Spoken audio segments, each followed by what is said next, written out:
रूस यूक्रेन युद्ध पर ब्रिटिश खुफिया एजेंसी के चीफ रिचर्ड मूर का बड़ा बयान सामने आया है। MI6 के चीफ रिचर्ड मूर ने कहा कि चीन के नेताओं की रूस यूक्रेन युद्ध पर पैनी नजर है। रिचर्ड मूर का दावा है कि ताइवान पर जीत का रोड मैप चीन के नेता बना रहे हैं और साथ ही कह रहे हैं कि चीन की मंशा नाकाम करने के लिए यूक्रेन की जीत बहुत जरूरी है।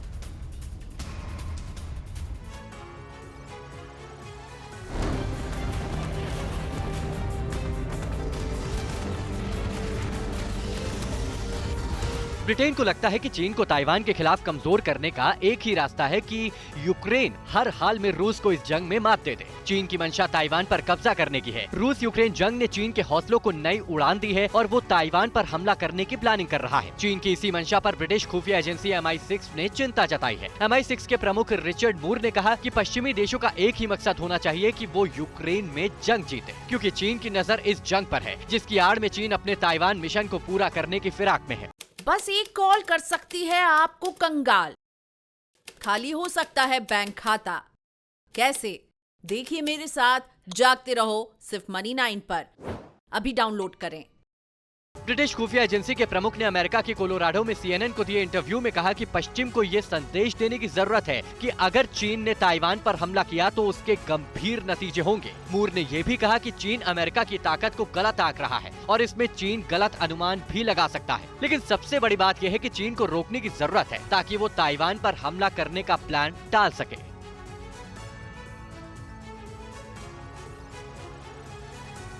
और वहीं जापान की तरफ से भी एक बड़ा बयान आया। जापान ने चीन को सुरक्षा के लिए बहुत बड़ा खतरा बताया। जापान की सालाना डिफेंस रिपोर्ट में ये वार्निंग दी गई है। चीन की ओर से बढ़ रहा है लगातार खतरा।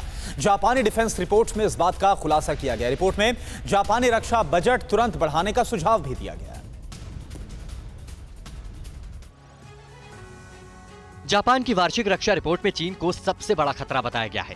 जापान ने अपने वार्षिक रक्षा श्वेत पत्र में यूक्रेन के साथ रूस के युद्ध, ताइवान को चीन की धमकी और कमजोर प्रौद्योगिकी आपूर्ति के परिणामों सहित राष्ट्रीय सुरक्षा खतरों के बढ़ने की चेतावनी दी है। इस रिपोर्ट में सरकार की सुरक्षा चिंता को उजागर किया गया है। दरअसल जापान में अगले महीने ही रक्षा मंत्रालय का बजट पास होना है। माना जा रहा है कि इस रिपोर्ट के जरिए सैन्य खर्चों में वृद्धि के लिए सार्वजनिक समर्थन हासिल करना है, जिसे सत्ताधारी दल अगले 1 दशक में 2 गुना करना चाहता है। इस रिपोर्ट में यूक्रेन पर रूस के हमले को अंतर्राष्ट्रीय कानून का उल्लंघन बताया गया है। साथ ही चिंता जताई गई है कि रूस के एक्शन से ताइवान जैसे देश की सुरक्षा को भी खतरा हो गया है। हाल ही में चीनी सैन्य विमान ने ताइवान की हवाई सुरक्षा की पड़ताल की है। इस महीने लड़ाकू विमानों ने ताइवान जलडमरू मध्य की मध्य रेखा को भी पार किया है।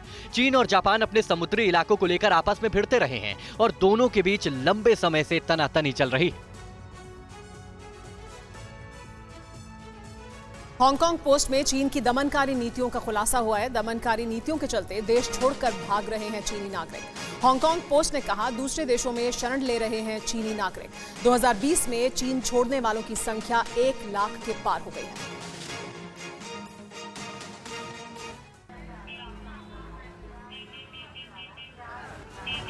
चीन न सिर्फ विस्तारवादी सोच के लिए पूरी दुनिया में बदनाम है, बल्कि अपनी दमनकारी नीति की वजह से भी कुख्यात है। अब तो हालत ये हो गई है कि ड्रैगन ने अपने ही लोगों पर इतना जुल्म कर दिया कि लोग चीन छोड़ने को मजबूर हो गए हैं। चीन की इसी दमनकारी नीतियों से तंग आकर चीन के अमीर और मध्यम वर्गीय लोग देश छोड़कर भागने में लगे हैं। दूसरे देशों में राजनीतिक शरण मांग रहे हैं। हांगकांग पोस्ट के अनुसार लोग अब चीन में नहीं रहना चाहते हैं, क्योंकि उन्हें लगातार चीनी शासन से जूझने की चुनौती से निपटना होता है।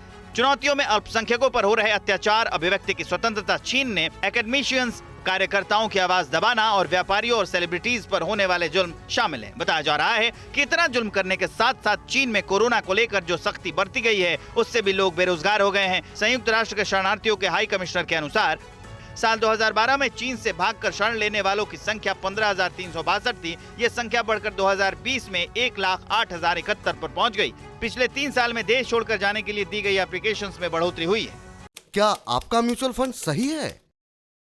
फिर क्यों नहीं हो रही कमाई? जानिए मेरे साथ म्यूचुअल फंड सेंट्रल में सिर्फ मनी 9 पर। अभी डाउनलोड करें।